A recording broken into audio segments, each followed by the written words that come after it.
ഇന്ത്യയുടെ അഭിമാന പദ്ധതിയായിട്ടുള്ള ഗഗയാൻ മനുഷ്യരെ ബഹിരാകാശത്തേക്ക് എത്തിക്കുന്ന ഒരു വലിയ പദ്ധതി തന്നെയാണ്.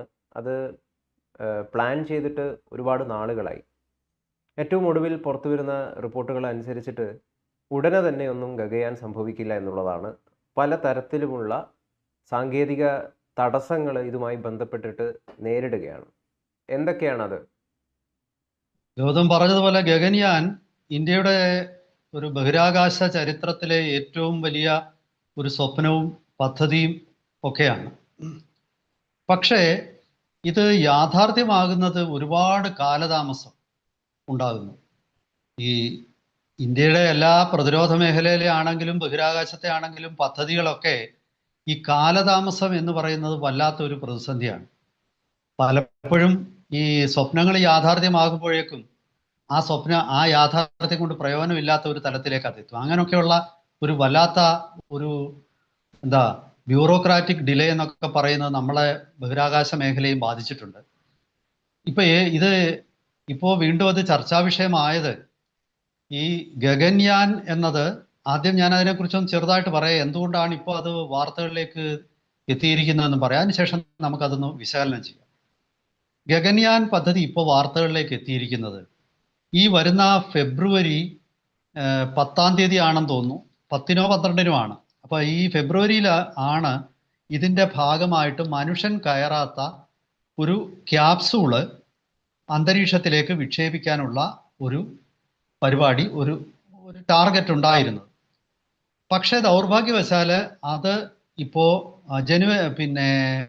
അത് വിഡ്രോ ചെയ്തിരിക്കുകയാണ്. അതായത് ഈ പറയുന്ന ഫെബ്രുവരിയിൽ ഇങ്ങനെ ഒരു വ്യോംമിത്ര എന്ന് പറയുന്ന ഒരു റോബോട്ടിനെയും കൂടി വഹിച്ചുകൊണ്ടുള്ള ഗഗൻയാൻ്റെ ആളില്ലാ പറക്കൽ മാറ്റിവെച്ചിരിക്കുകയാണ്. കാരണം എന്താണെന്ന് ISRO പറഞ്ഞിട്ടില്ല.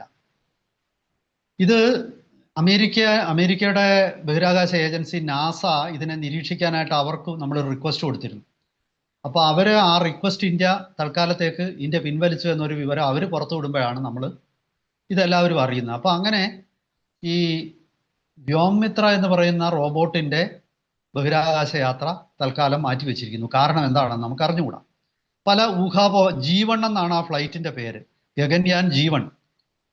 ഒരുപക്ഷെ നമ്മുടെ ഈ കഴിഞ്ഞ ദിവസങ്ങളിലുണ്ടായ PSLV C-62 അപ്രതീക്ഷിത പരാജയമായിരിക്കാം ISROയെ കൊണ്ട് ഇങ്ങനെ ഒരു തീരുമാനം എടുപ്പിച്ചത് എന്നുള്ള ഒരു ചിന്ത അന്താരാഷ്ട്ര തലത്തിൽ ഈ ബഹിരാകാശ മേഖലയെ റിപ്പോർട്ട് ചെയ്യുന്ന മാധ്യമങ്ങൾക്കിടയിലുണ്ട്. എങ്കിലും എന്താണ് കാരണം എന്ന് ആർക്കും അറിഞ്ഞൂടാ. അതാണ് ഇപ്പോൾ ഇത് വാർത്തയിലേക്ക് തിരികെ എത്തിയത്.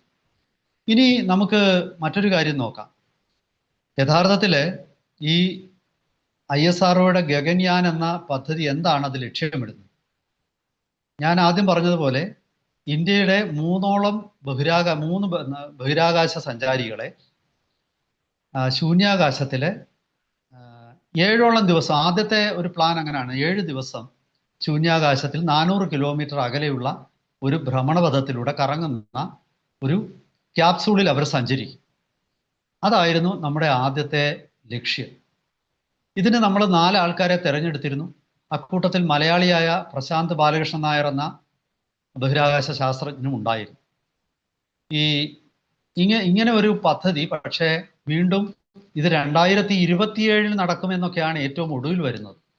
ദൗർഭാഗ്യവശാൽ ഇത് അപ്പോഴും നടക്കുമെന്ന് അറിയാൻ വയ്യ. കാരണം 2026 അതായത് ഈ വർഷം 3 തവണ ഈ ആളില്ലാത്ത ലോഞ്ചുകൾ ഉണ്ടാകണം. അങ്ങനെ ഉണ്ടായിക്കഴിഞ്ഞാൽ മാത്രമേ ഹ്യൂമൻ ലോഞ്ച് ഉണ്ടാകാൻ സാധ്യതയുള്ളൂ. പക്ഷേ ദൗർഭാഗ്യവശാൽ ആദ്യത്തെ റോബോട്ടിൻ്റെ ആളില്ലാത്ത ഈ ഗഗൻയാൻ്റെ ആദ്യത്തെ ക്യാപ്സൂളിൻ്റെ ലോഞ്ച് തന്നെ, G1 ലോഞ്ച് തന്നെ നമ്മൾ മാറ്റിവെച്ചിരിക്കുന്ന സാഹചര്യത്തിൽ ഈ പദ്ധതി ഈ മുന്നോട്ട് പോകുന്ന വീണ്ടും കാലതാമസം ഉണ്ടാകുമെന്നൊരു സൂചനയാണ് വരുന്നത്. നമ്മളിതിൻ്റെ ആദ്യത്തെ ഈ പദ്ധതി വിഭാവനം ചെയ്ത കാലഘട്ടത്തിൽ അന്നുണ്ടായിരുന്ന ഉദ്ദേശ ലക്ഷ്യങ്ങളെക്കുറിച്ച് നമ്മൾ ചിന്തിച്ചാൽ, നമ്മളത് പരിശോധിച്ചാൽ നമ്മൾ ഞെട്ടിപ്പോകും. അതായത് 2013 ഈ മനുഷ്യനെ ബഹിരാകാശത്തേക്ക് അയക്കണമെന്നായിരുന്നു ആദ്യം നമ്മൾ പ്ലാൻ ചെയ്തിരുന്നത്. 2009 അന്നത്തെ എനിക്ക് തോന്നുന്നു UPA സർക്കാർ ഭരിക്കുന്ന കാലഘട്ടമാണ്. അന്നാണ് അതിന് ആദ്യമായിട്ട് ക്യാബിനറ്റിന്റെ ക്ലിയറൻസ് കിട്ടുന്നത്. ജി മാധവൻ നായർ ഇന്ത്യ ISROയുടെ ചെയർമാൻ ആയിരുന്ന ഒരു കാലഘട്ടത്തിലാണ് അദ്ദേഹമാണ് ഇങ്ങനെ ഒരു പദ്ധതി രൂപരേഖ ഉണ്ടാക്കുന്നതും സർക്കാരിനെ കൊണ്ട് അംഗീകരിപ്പിക്കുന്നതും ഒക്കെ.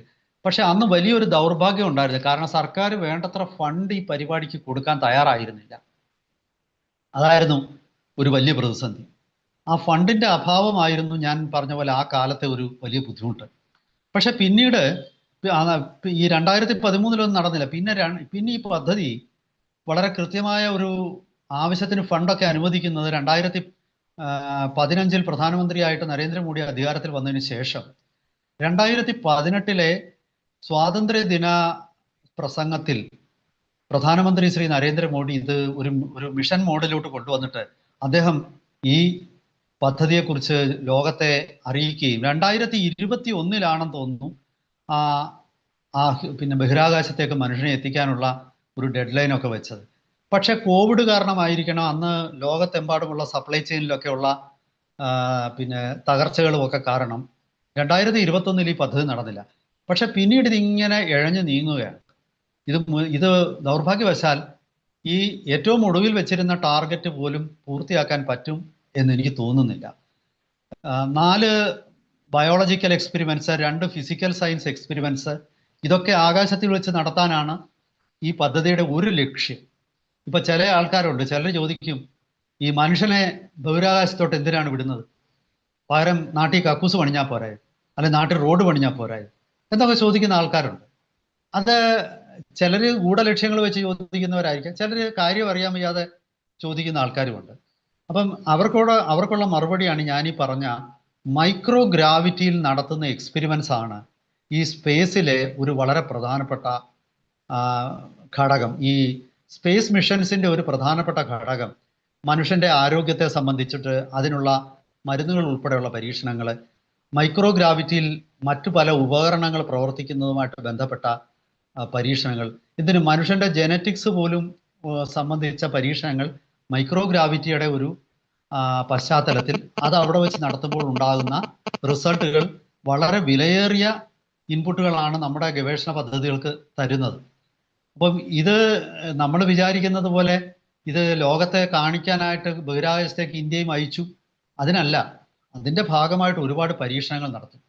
പിന്നീട് ഇതിൻ്റെ ഭാഗമായിട്ട് ബഹിരാകാശ മേഖലയിൽ തന്നെ ഡോക്കിങ്, അൺഡോക്കിങ്, ലാൻഡിങ്, ഇങ്ങനെ ഒരുപാട് പരീക്ഷണങ്ങളുണ്ട്. അതായത് ഒരു ബഹിരാകാശ യാനത്തിലേക്ക് മറ്റൊരു യാനം വന്ന് ഡോക്ക് ചെയ്യുന്നു, അങ്ങനെ ഡോക്ക് ചെയ്തിട്ട് അത് വേർപെടുത്തുന്നത് എങ്ങനെ, അല്ലെങ്കിൽ അത് ഭൂമിയിലേക്ക് ഒരു ഫ്രീ ഫോൾ നടത്തുമ്പോൾ എങ്ങനെ അതിലെ യാത്രികരെ രക്ഷിക്കാം, ഇനി എന്തെങ്കിലും കാരണവശാൽ ഈ പേടകത്തിൽ യാത്രികർ കുടുങ്ങിപ്പോയാൽ അവരെ മറ്റൊരു മിഷൻ അയച്ചിട്ട് അവരെ എങ്ങനെ രക്ഷിച്ചുകൊണ്ടുവരിക. അങ്ങനെ വളരെ വിലയേറിയ പരീക്ഷണങ്ങൾ. അല്ലെങ്കിൽ അമേരിക്ക, റഷ്യ ഒന്നും ചുമ്മാതെ ഒരു കാര്യത്തിന് പണം മുടക്കത്തില്ലല്ലോ.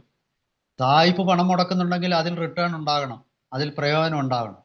സായിപ്പിനൊരാഗ്രഹമുണ്ട്, ഇന്ത്യക്കാരന് ഇതൊന്നും ചെയ്യണ്ട, ഇന്ത്യക്ക് ഉപഗ്രഹം അയക്കണമെങ്കിൽ ഞങ്ങൾ അയച്ചോളാം. മിലിറ്ററി തൊട്ട് കൊടുങ്കാറ്റ് വരെ പ്രവചിക്കുന്ന ഇന്ന് ഉപഗ്രഹങ്ങളാണ്.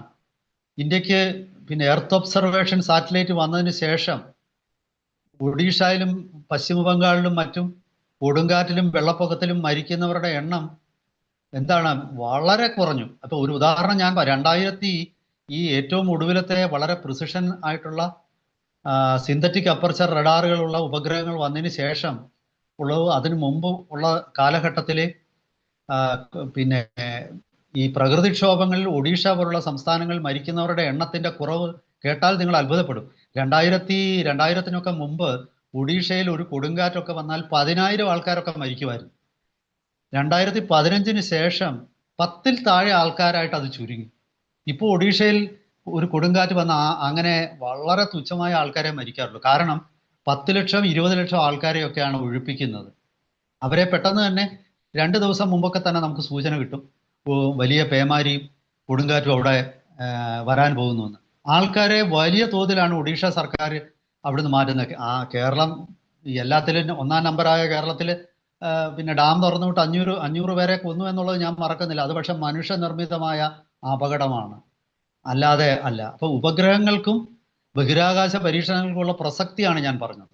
മനുഷ്യന്റെ ജീവനെ ഇപ്പം ടെലിമെഡിസിൻ തൊട്ട് പിന്നെ ടെലി എഡ്യൂക്കേഷൻ വരെ, പിന്നെ നമ്മുടെ കോവിഡ് കാലത്ത് നമ്മൾ വീട്ടിലിരുന്നുകൊണ്ട് പല വിദ്യാർത്ഥികളും ക്ലാസ് അറ്റൻഡ് ചെയ്തത് ഉപഗ്രഹങ്ങളുടെ സഹായത്തോടു കൂടിയാണ്. ഉപഗ്രഹങ്ങൾ വഴി പിന്നെ ഇന്റർനെറ്റ് ഇപ്പോൾ ഇലോൺ മസ്കിന്റെ സ്പേസ് എക്സ് സ്റ്റാർലിങ്ക് എന്ന് പറയുന്ന പ്രോഗ്രാം മുക്കിനും മൂലയ്ക്കും പിന്നെ ഇന്റർനെറ്റ് എത്തിക്കണമെങ്കിൽ സ്റ്റാർലിങ്കിന്റെ സഹായം വേണം. അപ്പൊ ഇതൊക്കെയാണ് ചില ആൾക്കാർ പിന്നെ വിവരമില്ലാതെ കാര്യം അറിയാതെ ചിലർ കിടന്നുകൊണ്ട് ബഹളം വെക്കും. എന്തിനാണ് ഈ ബഹിരാകാശത്തെ ആളിനെ അയക്കുന്നത്? പകരം കക്കൂസ് പണിഞ്ഞാൽ പോരെ, അല്ലെങ്കിൽ നടപ്പാത പണിഞ്ഞാൽ പോരെ. കക്കൂസും പണിയണം, നടപ്പാതയും പണിയണം, പക്ഷേ ബഹിരാകാശത്തിന്റെ ചെലവിലാവരുത്. ബഹിരാകാശ പരീക്ഷണങ്ങൾക്ക് ഇന്ത്യ വളരെ തുച്ഛമായ പൈസയാണ് നീക്കി വെക്കുന്നത്. അത് പോരാ എന്നുള്ള അഭിപ്രായക്കാരനാണ് ഞാൻ. അതായത് ഇവിടെ ഏറ്റവും കൂടുതൽ നമ്മുടെ വിഷയത്തിലേക്ക് തിരിച്ചു വരാം. എന്തുകൊണ്ടാണ് ISROയുടെ ഈ പദ്ധതികളൊക്കെ ഇങ്ങനെ ഒച്ചിഴയുന്നത് പോലെ പോകുന്നത്? ഒന്ന്, ഇത് നീക്കിവെക്കുന്ന പണത്തിന്റെ അപര്യാപ്തതയുണ്ടെന്ന് ശാസ്ത്രജ്ഞന്മാർ പറയുന്നതിനെ നമ്മൾ കളയണ്ട. ഈ ഷൂസ്ട്രിങ് ബഡ്ജറ്റ് എന്ന് പറയുന്നതിൽ നമ്മളുടെ പരീക്ഷണങ്ങൾ നടത്തണം എന്ന് വാശി പിടിക്കുന്ന നമ്മുടെ നാടിന്റെ മാനസികാവസ്ഥ മാറിയേ പറ്റൂ. അതൊരു ഭാഗം. പക്ഷേ കെടുകാര്യസ്ഥത എന്നത് ISROയിൽ ഉണ്ട് എന്നുള്ളത് നമുക്ക് മറക്കാൻ പറ്റില്ല. കെടുകാര്യസ്ഥതയും അതുപോലെ തന്നെ ശാസ്ത്രജ്ഞന്മാർ തമ്മിലുള്ള മത്സരങ്ങളും അതുപോലെ രാഷ്ട്രീയ ഇടപെടലുകളും. ഭാഗ്യവശാൽ ശ്രീ നാരായണൻ ചെയർമാൻ ആയതിനു ശേഷം ISROയുടെ പ്രവർത്തനങ്ങളിൽ ആകെ ഒരു അവതാളത്തിലായി എന്നുള്ള ഒരു പരാതി ഇപ്പോൾ വ്യാപകമായിട്ട് കേൾക്കുന്നുണ്ട്. ഏറ്റവും ഒടുവിൽ ഈ ഗഗൻയാൻ പദ്ധതിയുടെ മാറ്റിവെക്കലും അതിനെക്കുറിച്ചും സുതാര്യത ഇല്ലാതിരിക്കുന്നതും, അതായത് മാറ്റിവെക്കുന്നതിന്റെ കാരണം വളരെ കൃത്യമായിട്ടൊന്ന് ജനങ്ങളെ അറിയിക്കുന്നതിലും ഒക്കെ തന്നെ ISROയിലേക്ക് എവിടെയൊക്കെയോ ചില തന്ത്രപരമായ വീഴ്ചകൾ സംഭവിക്കുന്നതായിട്ടാണ് സൂചന. ഇത് എൻ്റെ ഒരു വിലയിരുത്തൽ പ്രധാനമന്ത്രിയുടെ ഓഫീസ് തന്നെ നേരിട്ട് ഇടപെട്ട് ഈ കാര്യങ്ങളിലൊക്കെ ഒരു കൃത്യതയും ഒരു പുനഃക്രമീകരണങ്ങളും ഒക്കെ നടത്തേണ്ടതുണ്ട്. വരും ദിവസങ്ങളിൽ ഇന്ത്യയുടെ അഭിമാന സ്ഥാപനമായ ISRO അതിൻ്റെ ആ ഒരു പ്രൗഢിയിലേക്ക് തന്നെ തിരിച്ചു പോകും എന്ന് നമുക്ക് പ്രതീക്ഷിക്കാം. തീർച്ചയായിട്ടും ഇതുവരെ മനുഷ്യനെ ബഹിരാകാശത്തിലേക്ക് അയച്ച രാജ്യങ്ങളെന്ന് പറയുന്നത് ചൈന, ആദ്യം അമേരിക്ക, റഷ്യയാണ്. അതിനുശേഷം ചൈനയും അത് ചെയ്തിട്ടുണ്ട്. എന്തായാലും നാലാമതായിട്ട് ഇന്ത്യയും താമസിയാതെ തന്നെ അത് ചെയ്യും. ഇന്ത്യയുടെ യശസ് വാനോളം ഉയർത്തും. അത് മാത്രമല്ല, ബഹിരാകാശത്ത് മൈക്രോഗ്രാവിറ്റിയിൽ നമ്മൾ നടത്തേണ്ട പരീക്ഷണങ്ങൾ, ആ പരീക്ഷണങ്ങളുടെ വിലയേറിയ റിസൾട്ടുകൾ നമ്മുടെ ഒരുപാട് മേഖലകളിൽ, ആരോഗ്യ മേഖല അതുപോലെ ഇലക്ട്രോണിക്സ് മേഖലയിലൊക്കെ തന്നെ നമുക്ക് പ്രയോജനം ചെയ്യുന്ന പരീക്ഷണങ്ങൾ, അതൊക്കെ തന്നെ അവിടെ വെച്ച് നടത്തി രാഷ്ട്രത്തിന്റെ ഒരു വികസനത്തിനുള്ള ഒരു കുതിച്ചുചാട്ടത്തിനുള്ള ഒരു ചാലക ശക്തിയായിട്ട് അതൊക്കെ മാറുമെന്ന് പ്രതീക്ഷിക്കാം. എന്തായാലും കൂടുതൽ അപ്ഡേറ്റ്സ് വരുന്ന മുറയ്ക്ക് നമുക്ക് വീണ്ടും ഈ വിഷയങ്ങൾ ചർച്ച ചെയ്യാം. അതുവരെ എല്ലാവർക്കും നമസ്കാരം.